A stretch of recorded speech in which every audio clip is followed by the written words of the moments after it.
자, 안녕하세요, 여러분. 캠퍼스형 공동교육과정 2 일본 역사 교과서 비분관계하기 3강에서 5강 같이 시작해 볼게요. 우리가 처음에 대면으로 만나고 나서 벌써 시간이 한 달 정도 흘렀어요.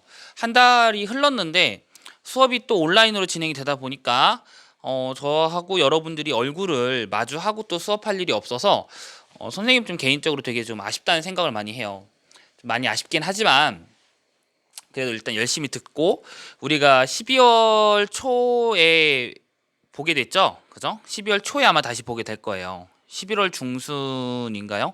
온라인을 3차 시 정도 하고 남은 2차 시는 또 이 대면으로 한다고 하니까요. 그때 또 보면서 또 즐겁게 수업을 했으면 좋겠습니다.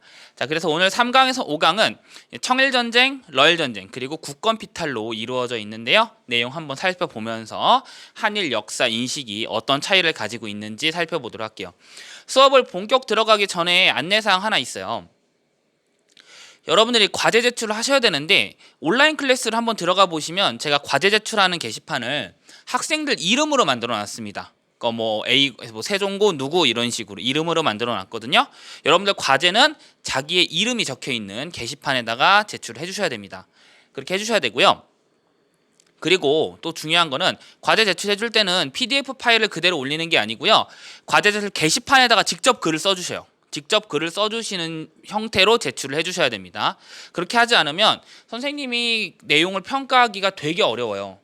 꼭 부탁을 드립니다. 첫 번째는 뭐요? 학생의 이름이 있는 게시판에다가 과제를 올려주시고 두 번째로는 거기 올릴 때는 파일로 올리지 마시고 사진 찍어서 올리지 마세요. 사진 찍어서 올리면 정말 선생님이 채점하기가 너무 어려워요.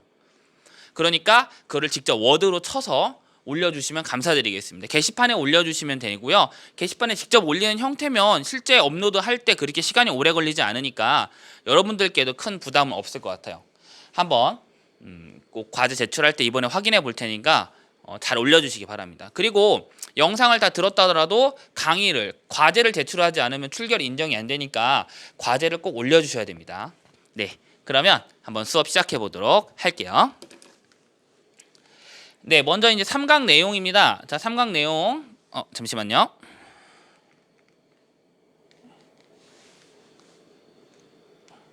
잠시만요. 네, 이제 3강 내용은 어떤 내용이냐면 이제 청일전쟁이죠. 청일전쟁과 관련된 내용 같이 한번 보면서 좀 이야기해 볼게요. 자, 일본사 교과서의 서술입니다. 먼저 보시면 청일전쟁과 삼국간섭이라는 내용이 나와 있죠. 같이 볼게요.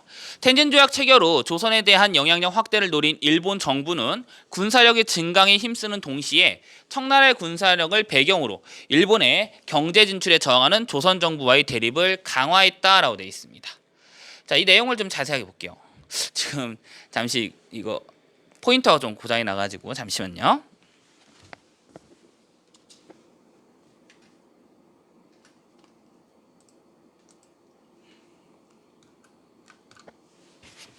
네, 주석을 한번 볼게요.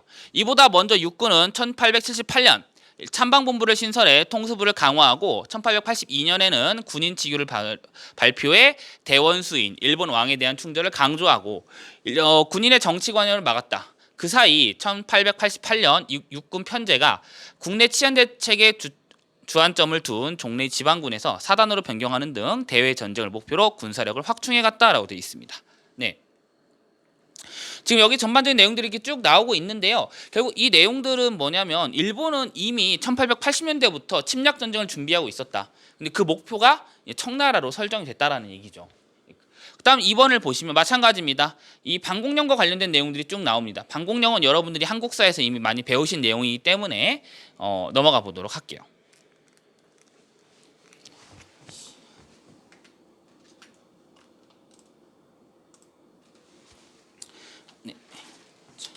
네, 다음 거 볼게요. 1894년 조선에서 동학신도를 중심으로 감세와 배일을 요구하는 농민들의 반란이 일어났다라고 되어 있습니다. 자, 청나라는 조선 정부의 요청을 받아들여 출병하는 동시에 텐진조약에 따라 이를 일본에 통지하고 일본도 이에 대항해 출병했다라고 되어 있습니다. 이 텐진조약은 아마 여러분들이 한국사에서 배우셨을 거예요. 그죠? 바로 갑신정변 이후에 체결된 조약이죠. 농민군은 이를 보고 급히 조선 정부와 화해했으나 청일 양국은 조선의 내정 개혁을 둘러싸고 격하게 대립해 교전 상태에 들어갔다라고 되어 있습니다. 당초에는 일본의 출병이 비판적이었던 영국도 영일 통상 항해 조약에 조인하고 태도를 바꿨기 때문에 국제 정세는 일본에게 유리하게 졌다라고 되어 있습니다. 그러니까 일본과 영국은 당시에 여기 보시면 통상 항해 조약을 체결했다고 되어 있는데요. 그러니까 이 관계를 우리가 좀 눈여겨볼 필요가 있어요. 사실 이 영국에게 있어서 당시에 좀 껄끄러운 강대국은 이제 러시아였단 말이죠. 그러니까 여러분들 잘 아시다시피 바로 이 두 나라의 대립 속에서 일어난 사건이 뭐였습니까? 거문도 사건이었죠. 그죠? 이렇게 둘이 앙숙이었는데 그래서 영국 이 조선이 러시아와 가까워지자 영국은 상대적으로 이제 일본에 접근을 해가지고 일본을 통해 러시아를 견제하려는 그런 의도를 보이기 시작했다라는 거죠. 그걸 여기서 우리가 읽어볼 수가 있어요. 네. 다음으로 넘어가 볼게요. 전쟁이 시작되었다. 자, 넘어가 보겠습니다. 먼저 주석을 보시면 동학에 대한 설명이 나와 있죠. 동학은 기독교에 반대하는 민족 종교였으며 동학 간부가 지휘한 농민 반란은 조선 반도 남부를 제압할 정도로 기세가 셌다라고 나와 있습니다. 청일전쟁의 비용은 약 2억엔 정도라고 되어 있습니다. 2억엔은 거의 국가 수입의 2배를 넘는 큰 액수였다. 그러니까 사실은 청일전쟁을 일본이 시작을 했을 때 일본이 사실 엄청난 모험을 한 거예요. 만약에 전쟁에서 패배를 한다면 그야말로 국가의 존립이 위기를 받는 그런 상황이었다는 거죠. 근데 뒤집어 생각해보면 또 어떤 의미를 생각해 볼 수 있냐면 이러한 청일전쟁은 국가 수입의 2배를 넘는 액수를 투자할 정도로 일본에게는 엄청난 이익이 있었다. 이렇게도 우리가 볼 수가 있는 거예요. 그럼 실제로 그런 이익이 있었는지 넘어가면서 계속 보도록 할게요. 자, 개정과 동시에 정당은 정부 비판을 중지하고 의회는 전쟁과 관련된 예산 법률안을 전부 승인합니다. 그러니까 그야말로 초국적으로 전쟁에 협력을 한 거죠. 전쟁 국면은 군대의 훈련, 규율, 병기의 통일성 등에서 더 나은 일본 측의 압도적인 우세로 진행되었다. 그러니까 기본적으로 물론 그런 전체적인 무기 수준이나 이런 부분은 사실 청나라가 우세한 경우도 있어요. 대표적으로 청나라가 동원한 함선들은 군함들은 사실은 일본의 것보다 훨씬 더 함수도 크고 일본에게 좀 더 압도적인 화력을 가지고 있었다는 거죠. 하지만 당시에 아무래도 청나라 군대가 부정부패와 그런 여러 가지 면에서 문제점이 많았기 때문에 일본군의 우세로 진행됐다는 겁니다. 일본군은 청군을 조선에서 몰아내고 요동반도를 점령했으며 자, 북영함대. 자, 여러분 잘 아시는 그 이용장 있죠? 그죠? 이용장이 이끄는 함대죠. 그래서 이용장이 북양 대신 아닙니까? 그죠? 그러니까 쉽게 말하면 당시 청나라의 주력 수군이라고 할 수가 있겠죠. 북영함대를 황해해전에서 격파하고 근거지인 산동반도를 점령했다고 되어 있습니다. 여기서는 이제 황해이라고 되어 있는데 이제 위회이, 그러니까 웨이 하이웨이라고 하는 수군 본부를 점령해 버린 거죠. 전쟁은 일본의 승리로 끝이 났고 1895년 4월 일본의 전권자 이토 히로부미와 무스 무네미스는 당시에 이제 외교 관련 업무를 담당한 인물이었죠. 그리고 청나라의 전권위험자 이용장과의 사이에 시모노세키 조약이 체결됐습니다. 시모노세키 조약이 체결됐습니다. 이건 아주 중요한 조약이죠. 네. 그래서 강화가 성립되었다라고 되어 있습니다. 시모노세키 조약의 내용은 뒤에서 좀 자세히 볼 거니까 일단 넘어가 보도록 하겠습니다. 자, 이 시모노세키 조약의 내용이 등장을 하네요. 내용 같이 한번 살펴볼게요. 내용은 청은 조선의 독립을 인정하고 요동반도와 대만 평우제도를 일본에 할양하며 배상금은 2억량. 자, 2억량을 보시면 당시 일본화로 무려 3억 1천만 엔을 지불한다. 우리가 아까 보셨죠, 여러분? 뭘 봤습니까? 일본이 투자를 한 게 2억 엔을 투자를 했어요. 그런데 이 청나라에게 대한 배상금이 무려 3억 1천만 엔이었다는 거죠. 이미 이것만으로도 엄청난 이익을 거둔 건데 뿐만 아니라 요동반도와 대만 지역, 평우제도가 바로 대만 바로 옆에 있는 섬들이에요. 이런 섬들을 하향했으니까 그야말로 일본은 몇 배 이상의 이익을 남겼다고 할 수가 있는 거죠. 그리고 새로이, 사스, 충칭, 수저우, 항저우 등등의 4개 항을 개항하는 것 등이 포함이 됐다고 합니다. 그러나 이제 여기서 가장 문제가 됐던 건 어디냐? 여러분들 잘 아시는 것처럼 바로 이 요동반도 문제였죠. 요동반도는요, 동아시아 진출을 노리는 러시아를 자극했다는 겁니다. 그러니까 요동반도는 여러분 잘 아시다시피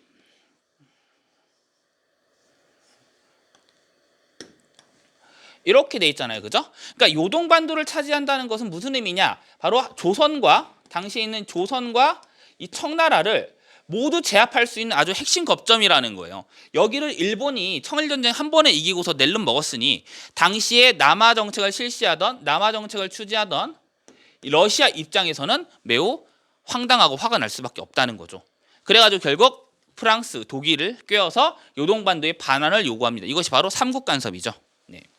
삼국의 압력에 저항하는 것은 불가능하다 판단한 일본 정부는 이 권고를 받아들였으나 동시에 와신 상담의 고사로 대표되는 국민의 러시아에 대한 적의 증대를 배경으로 군비 확장에 힘썼다라고 되어 있습니다.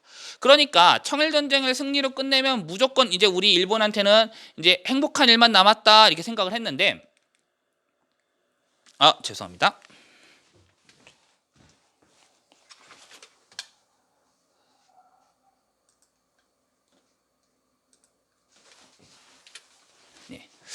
죄송합니다. 지금 학교에서 컴퓨터를 하고 있는데 조금 지금 그 문제가 있는 것 같아가지고 다소 좀 미흡한 점 양해 부탁합니다.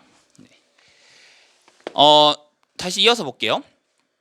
청나라만 제압을 하면 동아시아의 패자는 일본이 될 거라고 생각을 했는데 막상 일본을 꺾고 나니까 러시아가 이제는 대항마로 등장하게 됐던 거예요. 그래서 이러한 러시아를 제압하기 위해서 이제 다시 군비 증강에 힘을 쓰게 되었다라는 내용이 나와 있습니다. 네. 그래서 이게 이제 다음 차시인 러일 전쟁으로 이어지게 되는 거죠. 자, 넘어가 볼게요. 자, 요동반도를 반환한 일본 정부는 새로 점유한 대만의 통치에 힘을 썼고 1895년에는 카바야마 스케노리를 대만 총독으로 임명해서 무력으로 저항을 진압했다라고 되어 있습니다. 자, 대만 총독. 자, 보세요. 이 대만의 통치는 사실 우리가 좀 눈여겨봐야 될 게 바로 일본의 이 조선 통치, 한반도 통치하고도 밀접한 연관이 있기 때문인 거예요. 대만은 조선보다 무려 15년이나 먼저 일본의 식민지가 됐기 때문에 확실히 좀 뭐랄까요? 우리나라 식민 통치에 약간 전형을 제공했다고 할 수가 있죠. 좀 읽어보시면 대만 총독에는 육해군 대장, 중장이 임명되어 군사지휘권 외에도 행정입법, 사법에 큰 권한을 가졌다. 바로 이 총독의 권한은 바로 우리 조선 총독의 권한과 거의 유사하죠. 1898년 이후 대만 총독 코다마 겐타로 휘하이, 고토 신페이가 민정의 힘을 기울여 토지조사 사업에 착수해 토지제도를 근대화해갔다. 이것도 우리 조선의 식민 통치와 밀접한 관련이 있는 거죠. 그 외의 내용들을 쭉 읽어보시면 이런 내용들은 결국 뭐다? 이 대만 통치가 바로 이 조선 통치, 조선 식민 통치에 큰 영향을 미쳤다라는 걸 우리가 확인해 볼 수가 있는 거예요. 넘어가 보겠습니다. 네, 우리 한국사 교과서에 어떻게 서술되어 있나 간단하게 살펴볼게요. 1894년 조선에서는 정치와 사회의 개혁을 요구하는 동학농민운동이 일어났다. 블라블라 내용이 나와 있고요. 그래서 일본은 이를 거부하며 경복궁을 점령하고 청일전쟁을 일으켰다라고 되어 있습니다. 그러니까 일본은 사실은 이제 일본사 교과서에는 전혀 나와 있지 않아요. 마치 청나라와 일본 간의 전쟁만 이야기를 하고 있지만 사실 한국사 교과서에서는 청나라의 참전이 분명히 조선 지배의 목적을 가지고 이루어졌다는 걸 밝히고 있는 거죠. 교과서를 한번 여러분이 확인해 보시면 그 내용이 분명히 나온다는 걸 알 수 있습니다. 네.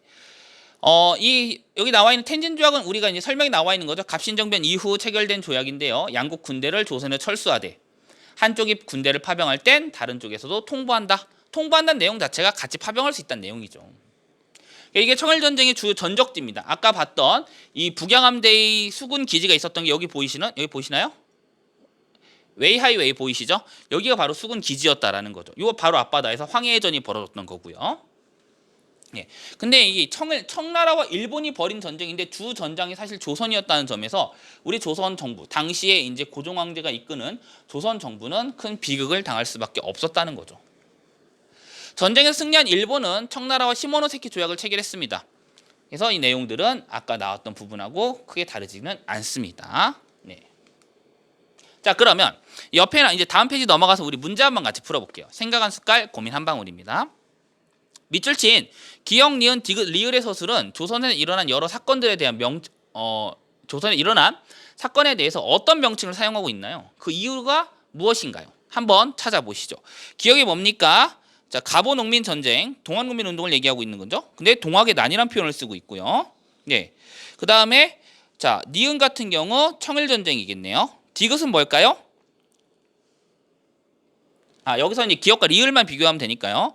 자, 동학농민 운동에 대한 서술이 왜 이렇게 명칭이 이렇게 차이가 나느냐? 그 이유를 한번 생각해 보면 좋을 것 같습니다. 힌트를 좀 드리자면 동학농민 운동을 누가 탄압을 했는가? 그 주체를 생각해 보면 1번에 대한 답은 비교적 쉽게 나올 수 있을 것 같아요. 2번 볼게요. 밑줄 친 니은의 서술에서 미음의 내용이 생략된 이유는 무엇일까요? 니은의 서술이 뭡니까? 네. 니은의 서술에서는 뭐였습니까? 청일전쟁이 벌어졌다는 얘기였죠. 근데 미음에서는 그 청일전쟁을 일으킨 일본의 의도를 명확하게 적어놓고 있어요. 왜 그럼 일본사 교과서에서는 이런 일본의 침략 의도를 생략을 했을까요? 한번 적어보시고요. 다음 동아시아사의 더 알아보기 내용을 바탕으로 일본사 교과서에서 밑줄 친 디귿과 같이 서술한 이유를 알아보자고 되어 있습니다. 디귿이 뭡니까? 자, 국민의 러시아에 대한 적의 증대를 배경으로 군비 확장에 힘썼다라고 되어 있습니다. 실제로 보시면 청일전쟁 이후에 배상금을 어떻게 썼는가라고 하는 도표를 보면 자, 군사력 증강에 무려 62%의 재정을 쓴 걸로 확인이 되고 있어요. 그러니까 청일전쟁이 끝나자마자 사실 일본은 또 다른 전쟁을 준비하기 시작했다는 걸 우리가 확인해 볼 수가 있는 거죠. 더 알아보기 같이 한번 볼게요. 이거 시모노세키 조약의 내용들이 이렇게 쭉 나와 있고요. 밑에를 보시면 청일전쟁을 종결시킨 시모노세키 조약은 이토 히로부미와 이홍장을 대표로 하여 진행이 되었다. 이 조약에서 청나라는 조선에 대한 권리를 모두 포기하였다. 또한 청은 랴오동반도, 타이완 등을 하향했으며 전장 배상금으로 2억량을 지급했다. 그리고 랴오동반도는 삼국 간섭으로 반환을 하게 되면서 배상금 오히려 2억 3천만 량으로 늘어나게 되면서 사실은 청나라는 일본은 이 청일전쟁을 통해 막대한 수익을 올리게 된 거죠. 그리고 그 수익을 러일전쟁을 위한 대비로 쓰기 시작했다는 겁니다. 자, 그럼 이제 지금까지 말씀드린 기본 문제들은 여러분들이 한번 본문의 내용을 보면서 풀어보시고요. 심화 문제 한번 같이 볼게요. 자, 김옥균 암살, 자, 아래 내용을 읽고 물음에 답해 봅시다라고 되어 있습니다. 가를 보시면요, 김옥균 암살 사건을 그린 일본의 우키오에라고 되어 있어요. 자, 여러분들이 김옥균의 최후에 대해서 아마 수업 시간에 좀 들었는지 모르겠어요. 김옥균이 어떤 최후를 맞이하게 됐느냐에 대해 좀 간단히 말씀드리면, 사실 김옥균은 일본으로 망명한 이후에 일본의 보호를 받다가 이제 결국에는 조선 정부의 그 집요한 이 암살 시도를 결국 이겨내지 못하고 상하이에서 홍종우에 의해서 암살을 당해요. 그 홍종우에 대해서 암살을 당하는 모습을 일본에서 이제 일본의 민속화인 우키우에로 그려낸 것이죠. 물론 홍종우는 이렇게 김옥균을 암살한 다음에 그 시신을 운반해가지고 이제 조선 정부로 가지고 갔다고 합니다. 그럼 이 사건에 대해서 과연 일본 사람들은 어떤 생각을 가지고 있었느냐? 나름 일본과 친한 인사였죠. 그죠? 일본과는 긴밀한 관계를 유지했던 김옥균의 죽음에 대해서 과연 어떤 그 생각을 가지고 있었느냐를 나에서 확인해 볼게요. 메이지의 신문들은 나아가 홍종우가 일본 국내에서 암살 계획을 추진하고 여기에 조선 정부의 적극적인 관여와 청나라와의 공동 모의가 이루어졌다는 분석이 퍼지면서 일련의 사태를 일본군에 대한 국권 모욕 행위로 규정했다라고 되어 있습니다. 그리고 국가 담판을 통해 이걸 문책해야 한다는 주장을 전개했다고 되어 있습니다. 일본이 보호하는 인사가 조선과 청나라의 계략으로 암살당했다. 그것이 바로 일본 국가에 대한 모욕이다라고 생각을 했다라는 거죠. 또 다른 한편 김옥균 암살을 계기로 이제까지 한국의 대한 정책은 이제 조선에 대한 정책이죠. 조선에 대한 정책이 실패했다고 규정하고 이 실패의 주요 요인으로 조선 내의 강고한 반일 감정과 청나라에 대한 의존을 허락한 것을 꼽았다라고 되어 있습니다. 더 나아가서 조선이 김옥균 유해를 빼돌려 양화진에서 능지처참한 사실을 적극적으로 보도하면서 일본의 문명과 대비된 조선의 야만을 사파로 곁들여 크게 보도했다고 되어 있습니다. 자, 유해 인도와 매장운동의 일환으로 김옥균은 사체 일부를 가져와서 장례식을 성대한 거행한 직후 대외 강경파들은 일본의 의협을 강조하면서 청나라와의 전쟁을 주장했다라고 되어 있습니다. 그러니까 김옥균에 대한 복수를 해야 된다라는 주장인 거죠. 확실히 그 김옥균 암살 사건에 대해서 물론 일본의 이런 주장은 사실 전쟁을 정당하기 위한 명분에 가깝습니다만 그럼에도 불구하고 사실은 좀 비판의 소지가 있기는 해요. 무슨 말이냐면, 그러니까 김옥균 정치적 망명을 한 김옥균을 조선 정부에서 자객을 보내서 꿰어내서 암살을 하고 그 시신을 조선 정부에 가지고 가서 그거를 이제 능지처참을 해서 시신을 완전히 분해해가지고 전시를 한 거잖아요. 정부 입장에서는 역적에 대한 처벌이라고 볼 수도 있겠습니다만, 그런 정치 인사에 대한 그런 처단 행위는 사실 전근대적인 요소가 좀 많죠. 그러니까 어떤 법과 재판에 의해서 처벌을 하는 게 아니고 말 그대로 그 사람을 완전히 죽여버리고 말살시켜버리고 그냥 그 사람의 시신을 전시함으로써 죽어서까지도 사실은 어떤 능욕을 하는 것은 좀 근대적인 시각에서는 다소 이게 좀 불편한 시각이 있을 수도 있다는 생각이 들어요. 물론 오해하면 안 됩니다. 그렇다고 일본의 주장들, 김옥균의 복수를 하기 위해서 전쟁을 하자는 그런 주장은 당연히 틀린 겁니다. 일본 사람들 또한 김옥균을 이용한 것에 불과한 거죠. 오해하시면 안 됩니다. 다음 걸 볼게요. 고바야시 미즈노 교수는 일본 언론의 이와 같은 논의에 공통적으로 전제되었던 세 측면의 김옥균상을 지적했다고 되어 있습니다. 먼저 첫 번째, 김옥균은 반청 감정이 강했다. 두 번째, 김옥균의 뜻을 이루면 일본에 죽기를 원했다. 셋째는 일본에 의한 조선의 개혁은 김옥균의 뜻이었다. 이게 바로 일본에서 생각한 김옥균의 모습이었다는 거예요. 김옥균의 이미지였다는 거예요. 이런 이미지를 가지고 김옥균에 대한 복수를 하겠노라 하면서 일본 정부와 일본군이 조선으로 진출을 한 거죠. 침략을 한 거죠. 그 내용입니다. 다음 걸 볼게요. 아시아주의는 동아시아 3국 모두에 큰 영향을 끼쳤지만 그 중에서도 가장 먼저 활발히 논의되고 사회적 영향력도 광범위했던 것은 일본이었다고 되어 있습니다. 아시아주의라는 건 뭐냐? 근대 세계체제의 성립 및 팽창과 더불어 일어난 현상으로 서구에 대한 아시아의 고유한 대응 형태의 하나로 이해될 수 있다. 동아시아 3국의 연대라는 명분에 불구하고 일본에서의 아시아주의는 맹주로서의 일본의 역할이 강조되어 동아시아 국제 질서를 일본 중심으로 재편하려는 일본 제국주의의 주요한 논리적 근거가 되었다라고 되어 있습니다. 그러니까 우리 한중일 동아시아 3국은 모두 공통적으로 아시아주의라는 걸 가지고 있어요. 근데 그 아시아주의라는 건 원래 의미는 한중일 3국이 연대를 해서 서양과 맞서자는 건데 일본에 와서 아시아주의는 어떤 의미로 바뀌었느냐? 일본 주도로 일본이 맹주가 돼서 동아시아를 지배하고 그리고 서양과 맞서겠다는 그런 형태로 왜곡됐다는 내용이 여기 나와 있는 거죠. 네, 그러면 넘어가 봅시다. 자, 김옥균이 일본으로 망명한 후 자객을 피해 청나라로 가게 된 이유는 무엇이었나? 본문에 나와 있을 겁니다. 간단히 설명드렸고요. 일본 언론들은 김옥균의 죽음에 대해서 왜 가와 같은 자료를 만들었을까요? 나를 참고하여 서술해 보시기 바랍니다. 과연 무엇을 강조하기 위해서 김옥균의 죽음을 그림으로 남겼느냐라는 것이죠. 3번 볼게요. 김옥균의 죽음을 이용하여 일본은 다에서 언급된 아시아주의를 어떻게 실현해야 했을지 우리 청일전쟁의 내용을 전체적으로 생각을 해서 한번 적어보도록 하시죠.